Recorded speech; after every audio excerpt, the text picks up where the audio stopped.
right, so let's talk about something that a lot of people they understand but don't. What is China really like? I mean, People have these crazy ideas about China like it's some mysterious, closed-off place where everything is controlled, where people are miserable, and where nothing happens unless the government says so. But is that actually true? Well, let me tell you something. I've been to China many times.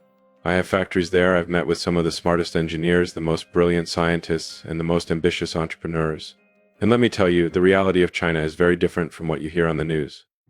so I came across this guy, an Italian traveler who spent an entire month traveling across China, and not just the usual tourist spots. He started in Shanghai, which is basically the cyberpunk city of the future.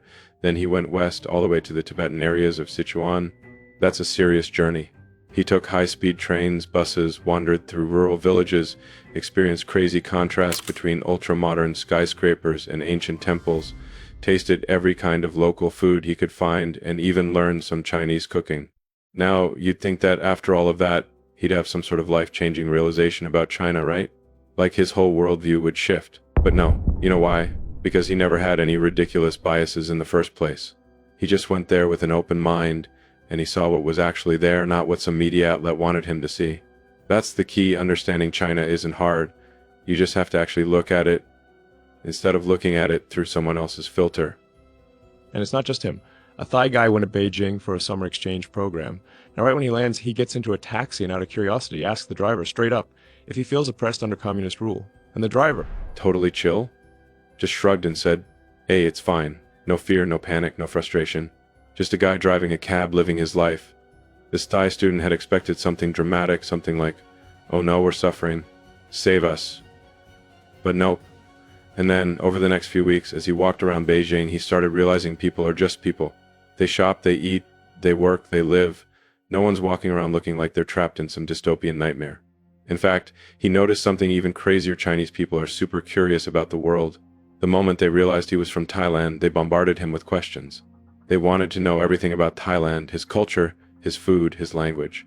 That's something a lot of people don't get. China isn't just some inward-looking place. They want to know about the world. They want to learn, adapt, and improve. now let's talk about a French traveler. This guy had all the typical Western biases before he went to China. He thought it was a developing country, unsafe, chaotic, dirty, you name it. And then he actually went there, and guess what? His entire perception flipped. First of all, what does developing country even mean anymore? Because in China, the major cities are straight out of a sci-fi movie. The infrastructure, the technology, the sheer efficiency, most Western cities don't even come close. Then there's safety. He spent 10 days traveling through China and had zero issues.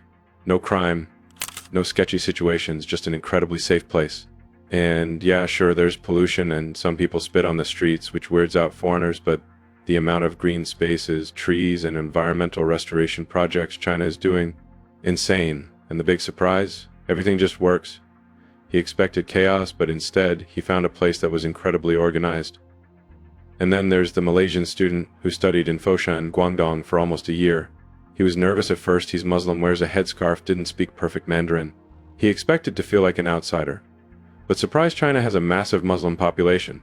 The first guy who picked him up at the airport was wearing a prayer cap. He found halal restaurants everywhere. And then there were the cops. Western media loves painting Chinese police as these terrifying authoritarian enforcers. But in reality, he got lost a few times, and they were nothing but helpful.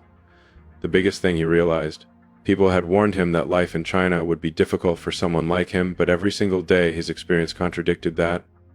Another guy from Switzerland studied at Tsinghua University for 5 months. He thought China was just something from history books, but living there, it was a completely different reality. He learned about Confucian philosophy, the social impact of the one-child policy, and this one's funny, how to properly toast at a Chinese banquet.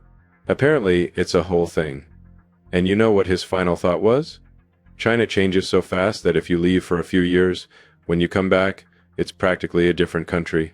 That's how fast they're moving. And then there's a guy from Hong Kong who grew up in the US. He had all the classic Western skepticism about China. Then he went on a charity medical trip across the country. He saw the modern cities, but he also saw the poor villages. And you know what stuck with him the most? The optimism. The people weren't just sitting around complaining about their situation. They were working, building, learning, constantly improving.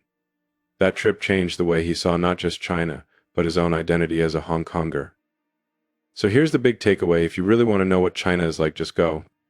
Seriously, Get on a plane and see it for yourself. Because here's the thing, China isn't a mystery. It's not some puzzle that can't be understood. It's 1.4 billion people living their lives, trying to build a better future. And yeah, they do things differently. Not because some dictator wakes up and decides to make their lives hard, but because they have a unique history, unique challenges, and unique solutions. You don't have to like China, but if you actually go there, you'll probably respect it a lot more. Because the reality, it's not at all what you think. The more I reflect on my visits to China, the more I realize how much there is to learn. Every time I go back, things are different. Faster, bigger, more advanced. It's almost surreal to witness a nation transforming itself at such an unprecedented speed. People in the West often ask me, what is China really like? And honestly, there's no simple answer. It's a place that defies easy categorization, constantly evolving, constantly rewriting the rules of what's possible. Take the infrastructure, for example. The high-speed rail network alone is a marvel of engineering. I remember the first time I took a train from Shanghai to Beijing over 1,300 kilometers in just a few hours. It was smooth, efficient, and futuristic in a way that made me wonder why the US hadn't been able to replicate something similar. And it's not just the trains. Cities rise seemingly overnight, entire industries shift in the span of a decade, and technological advancements are embraced at a scale that's almost hard to comprehend. Then there's the people. The entrepreneurial spirit in China is unlike anything I've ever seen. It's a culture where hard work isn't just encouraged, it's expected. The drive to succeed, to innovate, to build something new, it's in the air. And while the government plays a significant role in shaping the economic landscape, the people themselves are the engine behind the progress. From tech hubs in Shenzhen to manufacturing powerhouses in Guangzhou, there's a relentless energy that propels the country forward. But it's not just about industry and progress. There's a deep cultural richness to China, one that often goes unnoticed in Western narratives. Whether it's the artistry of traditional calligraphy, the philosophical depth of Confucianism, or the breathtaking landscapes of Guilin, China has a soul that runs much deeper than GDP growth figures and infrastructure projects. It's a country of contrasts, ancient yet modern, disciplined yet chaotic, pragmatic yet idealistic. That's why I always encourage people to see it for themselves, because no amount of media coverage, no number of reports can truly capture the essence of what's happening there. You have to walk through the bustling streets of Beijing, taste the food in Chengdu, meet the innovators in Hangzhou, and see with your own eyes what's unfolding. Of course, China isn't perfect. No country is. There are challenges, political, environmental, economic. But to dismiss China as just another competitor, or worse, an adversary, is to miss the bigger picture. This is a nation that has risen from historical hardships to become a defining force in the modern world. And whether we like it or not, China's trajectory will shape the future for all of us.